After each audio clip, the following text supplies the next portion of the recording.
Y por Fisherton CNN al expresidente Fernando de la Rúa. Un placer saludarlo, de la Rúa. ¿Cómo anda Garrett aquí en línea? Buenos días, ¿cómo le va? ¿Qué tal? Qué jornada intensa y agitada que tuvimos en el día de ayer, ¿verdad, expresidente? Una jornada intensa y positiva, con mucha esperanza para el futuro, sobre todo por el mensaje hondamente republicano del presidente Macri. Esto es La Inquietud con Garrett Edwards, el lugar donde hay más preguntas que certezas.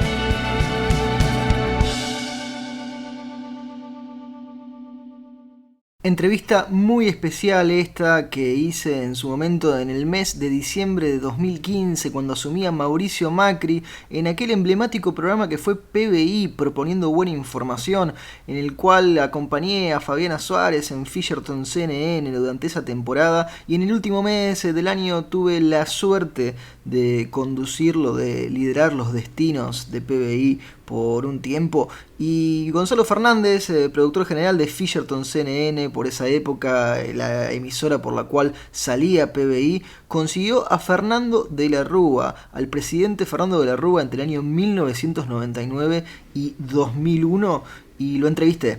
Escúchenla porque acá está completa mi entrevista con Fernando de la Rúa, un documento histórico que no se volverá a repetir. Y por Fisherton CNN al expresidente Fernando de la Rúa. Un placer saludarlo, de la Rúa. ¿Cómo anda Garrett aquí en línea? Buenos días, ¿cómo le va? ¿Qué tal? Qué jornada intensa y agitada que tuvimos en el día de ayer, ¿verdad, expresidente? Una jornada intensa y positiva, con mucha esperanza para el futuro, sobre todo por el mensaje hondamente republicano del presidente Macri, llamando a la igualdad de todos, al respeto entre todos, a la paz, a la no violencia, a que haya justicia y a combatir la pobreza y el narcotráfico. Nos habíamos desacostumbrado a actos que no provocaran discordia, ni separaciones, ni divisiones. Porque todo era hostilidad, todo contra algo o contra alguien. Y este es el gran cansancio que provocó en los argentinos, que llevó a este cambio. Esa grieta que habló el presidente Macri tiene que cerrarse, porque estas descortesías por lo del bastón son actos de violencia privada, de violencia íntima, son descortesías institucionales. Mire, creo que tenemos los argentinos la obligación de hacer el balance de esas violencias, porque nos habían acostumbrado a que todo fuera así. La violencia actual o posible, la violencia actual o pasada, y de todo eso se querían sacar ventajas. Mire usted, Alfonsín tiene que entregar su mandato 6 meses antes. Sí. ¿Sabe por qué? ¿Se acuerda por qué? Y la economía, la hiperinflación, estaba el panorama muy complicado desde fuera. Sí, pero hubo 50 muertos en Rosario. ¿Quién los causó? ¿Quién los causó? Era una rebelión peronista que quería apurar la entrega del poder. ¿Se justifica? No. En 2001, ¿qué pasó? Yo digo, estos actos de descortesía no pueden ser, es muy bueno que todos nos respetemos, pero en aquellos días salieron todos los peronistas encabezados por Duhalde a pedir mi renuncia. Es así. ¿Ese es un acto de grandeza republicana? Por supuesto que no. En absoluto. Pero lo acompañaron además con manifestaciones en el interior que provocaron 8 muertos en la provincia de Buenos Aires, 7 en Santa Fe, no sé cuántos en Entre Ríos y en Mendoza, etcétera. Que después juntaron todos de esta situación lamentable para ponerlos a mi cargo, imputármelos a mí. Entonces, Duhalde decía eso, el radicalismo callaba, los gremialistas a coro hablaban de la renuncia del presidente y hacían actos pidiendo a grito pelado que el presidente se vaya.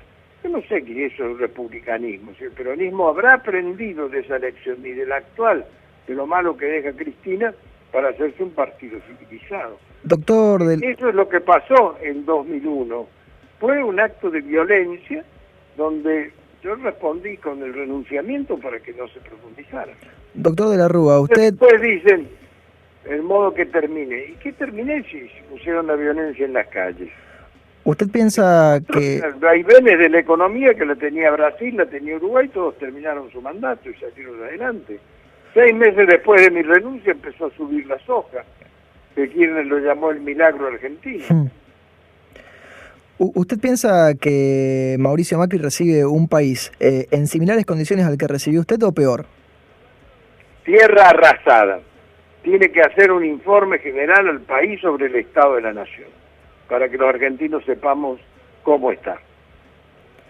Bien, tiene que hacer un informe. ¿Cree que le va a ser simple hacer ese informe o va a tener dificultades? Difícil porque están ocultadas las cifras del INDEC, no sabemos cuánto es la pobreza. Vanoli no ha podido decir cuáles son las reservas del Banco Central, no sabemos la deuda acumulada de vencimiento inminente que se tiene por los malos arreglos, porque acá ellos presentaron todas las cosas como de grandes realizaciones, pero los trenes los traía Randazzo a crédito, que ahora hay que pagarlos. YPF se compró y vienen a plazo los vencimientos de acuerdos terriblemente negativos y mal hechos. Recién... Aerolíneas. Se ha terminado la cuestión legal de aerolíneas. Entonces, todo eso tiene que ponerse en claro, porque si no, no se sabe. Lo único que se sabe es cierto es que en la provincia de Buenos Aires no hay un peso para pagar los sueldos. Le dejaron la provincia quebrada. Y a mí, cuando asumí en los 29, no me dejaron plata para pagar los sueldos y el aguinaldo. Doctor de la Rúa, usted recién nos hacía el paralelo respecto a su gestión y a lo que hizo el peronismo mientras usted era presidente. ¿Usted cree que a Mauricio Macri le puede suceder algo similar? Confío que no, porque todos habremos aprendido la lección de la historia, sobre todo el peronismo. ¿Piensa que el peronismo aprendió finalmente una lección? Y esperemos que sí, porque desde Frondizi hasta mí, ningún gobierno no peronista pudo terminar el mandato. Fueron muy mezquinos las actitudes finales de Cristina al cierre de su mandato, ¿no? Ah, sí, ese último acto para hablar solo de una militancia rebelde y no despedirse del país que había gobernado. Cuando él hablaba de ella se llenaba diciendo soy presidente de 48 millones de argentinos y argentinas. ¿Cómo va a hacer eso? Convertir todo en una parcialidad llena de rencor. La grandeza de Macri es no poner ningún rencor, como actúo yo, que no tengo ningún rencor por lo pasado. Pero sí, por favor, saquemos las lecciones de la historia. Que no haya más el que perdió la elección que venga a decirle al otro que renuncie. Porque esa es la distorsión del sentido republicano. Yo no he visto en Estados Unidos que ningún presidente le pida a otro la renuncia. No, eso no, y la única vez que hubo una salida acelerada como la de Nixon fue un escándalo a nivel internacional. Sí, fue así, pero la renuncia se tramitaba más para defenderlo que para acusarlo. Le pregunto, doctor de la Rúa, el radicalismo fue una pieza muy importante en estas elecciones y en este cambio que pidió y que votó la gente. ¿Cómo piensa que se va a reposicionar el radicalismo de acá a los próximos años? Sé que usted sabe que yo no tengo ni busco influencia. No he participado en todo esto, le deseo lo mejor al radicalismo, a partir de aquí tiene un gran crecimiento por delante, pese a que no tuvo más que el 3% de los votos en las PASO, como los votos que juntó Ernesto Sanz. Se posiciona porque llega al gobierno no a pedir, sino a ofrecer, no a pedir que le dan, sino a decir que está a disposición por cualquier cosa que haga falta. El radicalismo mostró una gran presencia territorial, que la tenemos, y a partir de ahí tiene que venir la reconstrucción. Le hago una última pregunta y es casi hasta de una visión personal mía, a ver si usted la comparte. ¿Siente que el radicalismo, al igual que el peronismo, finalmente es más un movimiento que un partido con lo que ha sucedido en los últimos años? No, el radicalismo es un gran partido, basado en un sentimiento y en una doctrina, sobre todo en una conducta. Le agradezco muchísimo este contacto y hasta siempre. Gracias, chao. Acabamos de hablar con el expresidente, el doctor Fernando de la Rúa, aquí en Fisherton CNN, en PBI, donde nos dio su particular visión respecto a lo que vive la Argentina, lo que ha vivido y lo que podrá vivir en los próximos años. Bueno, ahí la tuvieron. Una entrevista con un Gareth Edwards muchísimo más joven, que hace ya varios años entrevistaba por primera vez a un presidente de la nación argentina. Y de la Rúa falleció el 9 de julio de 2019, no llegó a ver el final del mandato de Mauricio Macri, y yo ya no le puedo preguntar qué le inquietaría, qué inquieta a Fernando de la Rúa, pero por las respuestas que me dio en esa breve entrevista, me imagino que le inquietaría la democracia, la república, la continuidad institucional, la posibilidad de que Mauricio Macri terminara su mandato, algo que él no había podido hacer. No llegó a verlo el final del mandato de Mauricio Macri, pero se cumplió lo que él deseaba, que la continuidad institucional en la Argentina se mantuviera en un gobierno no peronista. Los siguientes fragmentos son de una entrevista que hice al presidente Eduardo Duhalde, presidente entre el año 2002 y 2003 en la Argentina. La hice en abril de 2021 en Consentido Común, el programa de Marcelo Fernández por CNN Radio Rosario, en una oportunidad en la que Marcelo me había delegado la conducción del emblemático programa rosarino. Gonzalo Fernández otra vez en la producción, logrando las entrevistas difíciles, si bien con algunos problemas de conexión. Pueden disfrutar algunos extractos ahora de Eduardo Duhalde que muestran la crisis de gobernabilidad que vivía Alberto Fernández en 2020 y 2021, el presidente Alberto Fernández, y las esquirlas de la explosión del vacunatorio VIP con un avesado Eduardo Duhalde que me respondía antes de que terminara de hacerle la pregunta. Estamos aquí en Consentido Común, el programa de Marcelo Fernández por CNN Radio Rosario. Y hoy tenemos un placer, un honor, un privilegio de hablar, como diría Aristóteles en el mejor sentido de la palabra, un animal político, un hombre de la política, abogado, fue presidente de la Nación Argentina. Es el doctor Eduardo Duhalde. Doctor Duhalde, ¿cómo anda? Gareth Edwards lo saluda. Encantado de saludarlos. Saludo a la mesa y a todos que escuchan esta audición. Decíamos, es un placer tenerlo aquí con nosotros, doctor Duhalde, porque sin duda alguna que estos tiempos en los que vivimos nos sirve mucho su experiencia, su sapiencia, para tratar de entenderlos, para tratar de comprenderlos un poco mejor. Así que, si le parece, arranco con algo de coyuntura. Usted, que es un hombre que ha estado en el pináculo más alto del poder de la Argentina y en condiciones además complejísimas, como lo era este comienzo de siglo. ¿Qué opinó de los dichos, de las declaraciones de Alberto Fernández, del presidente de la Nación, cuando ayer insultaba a la oposición con descalificaciones tales como imbéciles? Bueno, yo lo he dicho varias veces y no quiero insistir, ¿no? Un presidente no puede estar todo el día con el teléfono en la mano y trabajando, y en ese momento golpe psíquico, ¿no? Así que no, los seres humanos aguantan un poco. Entonces, el gobierno es importante debe asumir que por lo menos 3 horas tiene que tomarse un presidente, y lo hacen todos los presidentes europeos, por supuesto, para explicarse en el tema central, que es precisamente el normal. Y no entendió, le pasó lo que me pasó a mí, lo que le pasó a la Rúa. Está pasando lo que me pasó a mí a de la Rúa. Llegó un momento que yo, en este momento cuando todo cosas que no existían, ¿no? Un río, por ejemplo, en Olivos, inmediatamente llamaban a los médicos y finalmente pedí que viniera la gente de los ríos, la que está en el dentista, ¿no es cierto? Sí. Para uno ahí, cuando está muy cansado, agotado, y lo sacan, porque realmente es muy bueno, ¿no?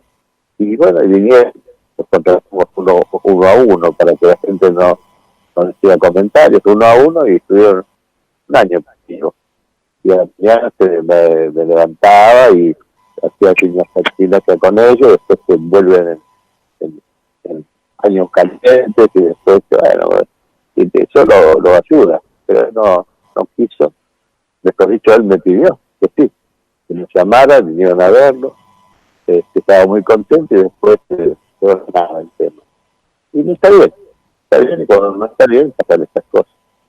Doctor Dualde, usted le tocó liderar a la Argentina en un momento durísimo, complicadísimo, nos quedamos cortos con los adjetivos y con los superlativos, y era realmente un fierro caliente la Argentina. Muchas veces hacen comparaciones de la situación económica, de la situación política actual con la del 2001, con la del 2002, con la del 2003. ¿A usted le parecen válidas esas comparaciones o no?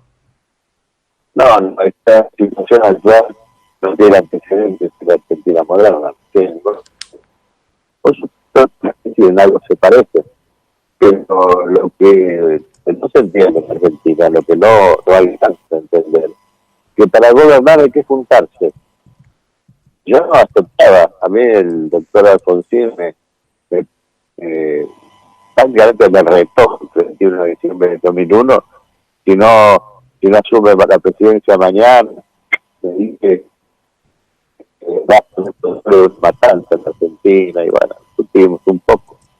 Y finalmente, después de idas y venidas por teléfono, dije, mire, yo asumo, pero con los votos, el radicalismo que ganó los nuestros, casi el 90% no, yo asumí también con el apoyo, que me apoyo. Es decir, algo que ya había impuesto en mi provincia, que fue la única provincia que no en el año 91 a 8 años. Yo gané la provincia. Ya no es Alfonsín antes de su día, digo, que le había planteado gobernar juntos la provincia. ¿Y cómo es eso? Muy sencillo. La gobernanza tiene dos aspectos. Una, la administración de los fondos que están en el presupuesto, y la otra, el control de la administración de los fondos. Es la mitad del trabajo. Digo, mire, don Raúl, yo administro fondos y ustedes controlan todo. Es todo. Los organismos creados va a crearse. Ustedes van a controlar a todos los municipios de la provincia, son 134, controlar al Ejecutivo, al Legislativo, a todos. Y pusimos un nuevo sistema que nunca más nadie se equivoca, no lo hace. Que claro. Para gobernar, el que gana gobierna y el que pierde también gobierna. Para gobernar todos. Eso fue la provincia, 8 años, y eso fue el Estado Nacional. No fui a gobernar con todos. Pero además, sabiendo que la gente no quería hacer nada con los políticos. Crear su estructura y a creer desde el primer día que todas las decisiones se iban a las estaban todas las decisiones. Todas las decisiones, el complejo, los secretarios, los lados, todos estaban aquí. Y bueno, esto es distinto. La gente sabía, por lo menos yo lo decía, 3 veces por semana, y yo por hacer 3 veces por semana, por lo demás. Entonces, para tomar una decisión importante, la toma el diálogo argentino. Entonces, eso es bueno, funcionó en momentos muy difíciles. Pero ya digo, para gobernar juntos, esta estupidez de pelearse como chicos de los dirigentes, de cuando empieza la lista, un gobierno nuevo echándole la culpa al que claro. El gabinete le dije, señores, yo le agradezco enormemente que momento tan compañen a los niños. Que sepa que lo tengo en tarjeta amarilla. Está la más de los que se fueron, tarjeta roja.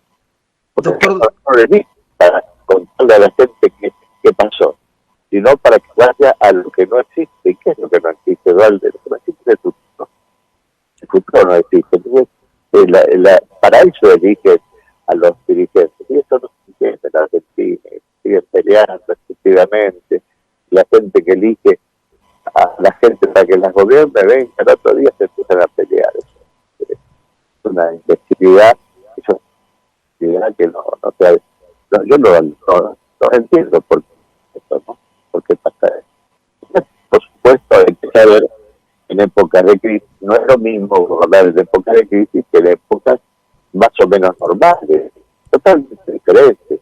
En épocas de crisis, un ministerio, 22 ministerios, un día Doctor Dualde, lo interrumpo un segundo porque lo estamos perdiendo, debe ser por la lluvia en el camino, no sé si se puede correr un cachito si es que está con un celular en la mano, porque realmente lo que... Estoy en mi casa, no estoy en mi casa, no estoy en mi casa. Porque lo que nos está diciendo realmente es muy interesante y no queremos que se pierda el audio. Yo le conecto porque nos hablaba recién de la importancia del diálogo. Nosotros charlábamos con su esposa, con Chiche, el año pasado, con una claridad suprema cuando ella apenas anunciaba su salida de la Mesa Nacional contra el Hambre y con los números de la pobreza que se han ido conociendo en los últimos días. ¿Usted cómo está viendo el tema de la pobreza en la Argentina, doctor Dualde? Lo que cada día es peor. Cuando un gobierno no entiende que el problema de Argentina no es lo que se debe, sino lo que no se puso, es el problema de Argentina. En el año 2001, antes de su presidencia, bueno, sobre todo los economistas, que generalmente entienden muy poco de producción, pero no estudian, ya se el futuro del país. Y yo decía, señores, están haciendo un maremoto en una mañana. El problema es Argentina, pero el 38% de su PBI, le robar el 38% de su PBI, que es nada. Hay países europeos, los países más importantes de Europa, el 1.500% de Producto Bruto Interno. Y bueno, esto siempre es el mismo. No hay ADN productivo, no hay ADN productivo de la dirigencia argentina. Entonces, bueno, ese es el problema y sigue siéndolo, y espero que en algún momento las nuevas dirigencias entiendan. Pero no hay que ser demasiado inteligente, hay que ver lo que hizo Europa. ¿O creen que Europa, después de la Segunda Guerra Mundial, quedó destrozada? La situación europea era peor que la Argentina de hoy. Todos hicieron lo mismo. Primero, trabajar, producir, bueno, eso es lo que hicieron, pero además eliminaron un fenómeno que en Latinoamérica es escandaloso, que es la corrupción, ¿no? Claro. No se puede salir de situaciones como estas si no se resuelven esos temas. Bueno, pero ya lo resolveremos. Yo estoy optimista que las nuevas generaciones, los jóvenes, tienen una condición distinta, ¿no? Creo que bueno, tenemos las condiciones del país para salir de estas situaciones. Doctor Dualde, usted se ha expedido sobre esto, yo creo que lo han puesto a usted y a su familia en un brete complejo, intencional o no intencionalmente. El rigor periodístico me obliga a preguntarle, usted... Sí. Te cuento. También es mejor que el ministro que tuvo la Argentina, que acompañó a mí el tiempo que estuve, dando muestra de la capacidad que tiene una universidad. Bueno, en el momento que tiene la primera dosis, me llama y me dice, mira Eduardo, a los expresidentes queremos vacunarlos si es posible a todos juntos. A veces no podía porque estaba internado. Y me dice, ¿por qué no te vacunas con Cristina? La veterinaria, digo, no, yo no puedo hacer esto.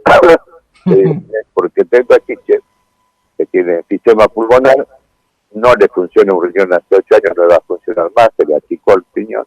Y lo peor, tiene programada una operación de columna, son muy delicadas, para el 20 de marzo. No sabía eso. Y ahí quedamos la conversación. Yo no, obviamente que no me podía vacunar con la situación de mi mujer, simplemente para que la gente se vacunar, porque había mucho antivacuna en ese momento. Bueno, entonces tomó una decisión, evidentemente, y está enterado yo, porque si no me llamaban, yo iba a vacunarme con Chiche, yo solo no me he ido a vacunar. Y de golpe me llama un ex secretario mío que hace 5 años se le jubilado, me dice, mire, ¿dónde llamaron que vienen a aplicarle la inyección, la vacuna?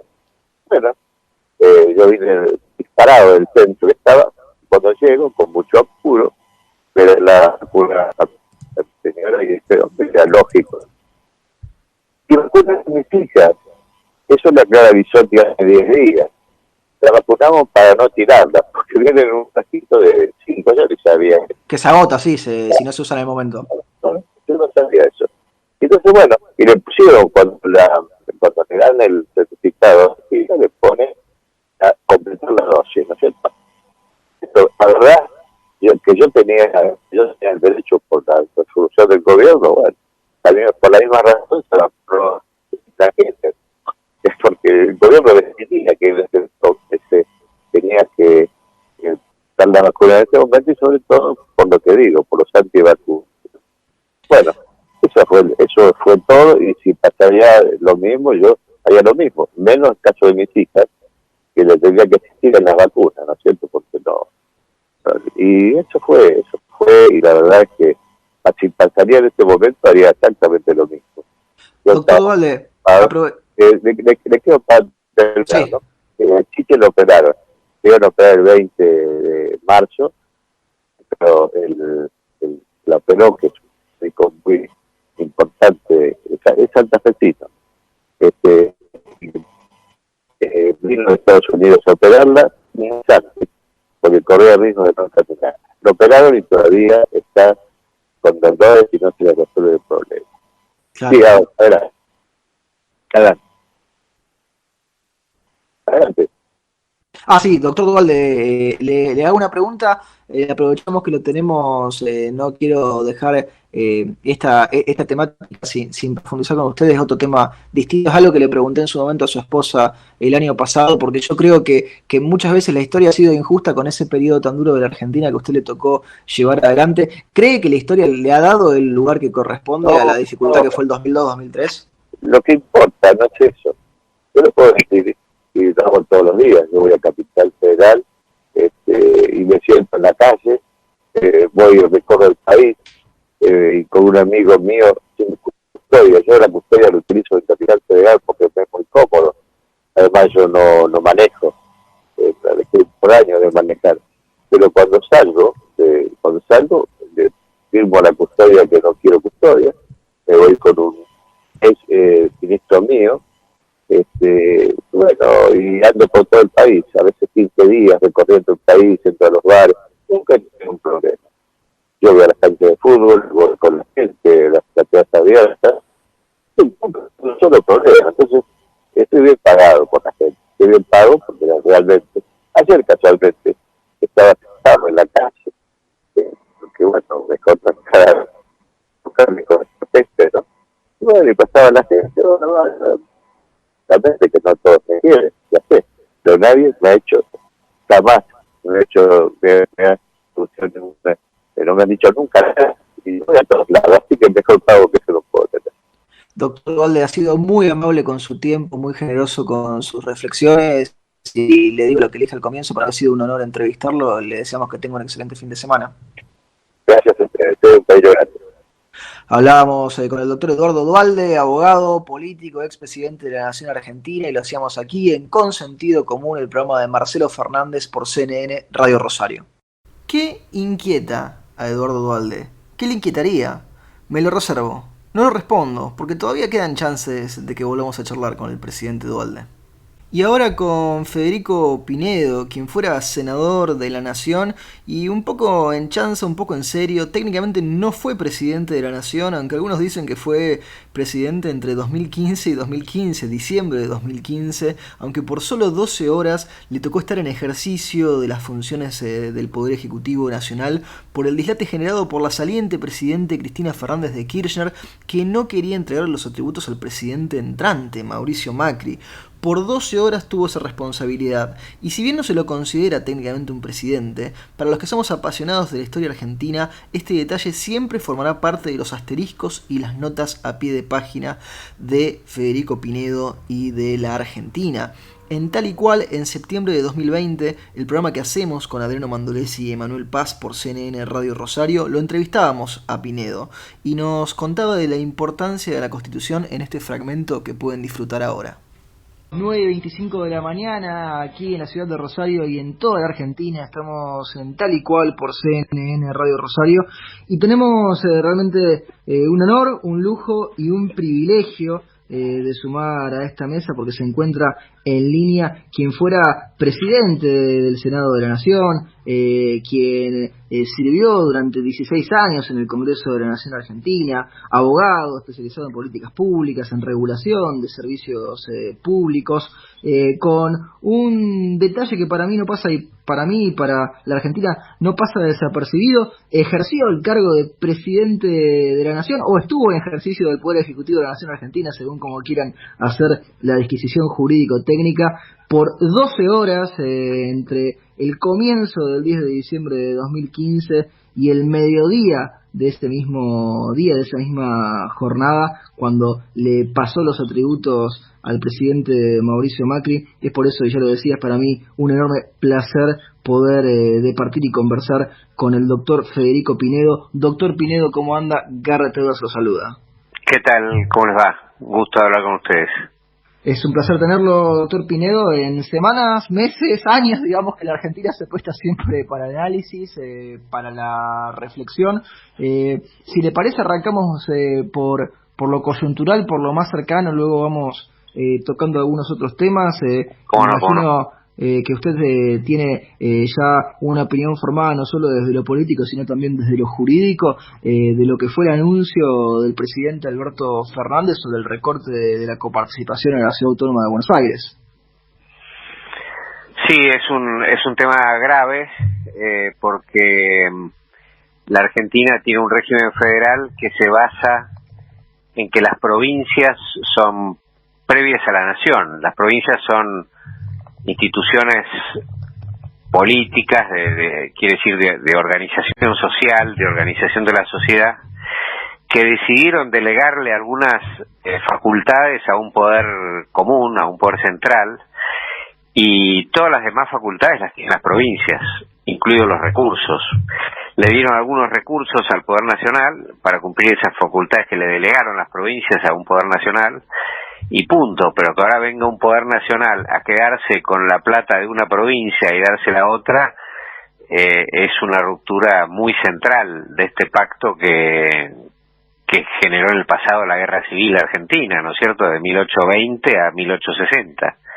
Así que es un tema grave que, como calculo que no debe haber mucha voluntad de corregirlo desde la política, va a terminar en el órgano que resuelve los conflictos entre las provincias y la nación, que es la Corte Suprema de Justicia. A mí me sorprendió mucho, doctor Pinedo, cuando lo escuchaba ayer a Guado de Pedro con una suerte de silogismo imperfecto, donde decía que si lo que estaban haciendo con la coparticipación era inconstitucional, lo de Macri en su momento también lo había sido, casi como reconociendo que si para ellos uno era inconstitucional, el otro también, digo, por eso lo del silogismo imperfecto. El gobierno nacional, ¿le importa el derecho, digo, respetar la seguridad jurídica, respetar la Constitución? ¿Usted cómo lo ve esto? La Constitución es el Tratado de Paz de los argentinos. La Constitución no es un papel que está ahí, que algunos lo pueden leer o no, qué sé yo, que se pueda cumplir o no, que la vida sigue, que no pasa nada. La Constitución es el Tratado de Paz de los argentinos. La Constitución vino a la Argentina a cerrar la Guerra Civil. ¿De cuánto fue? Del 20 al 60, 40 años de Guerra Civil.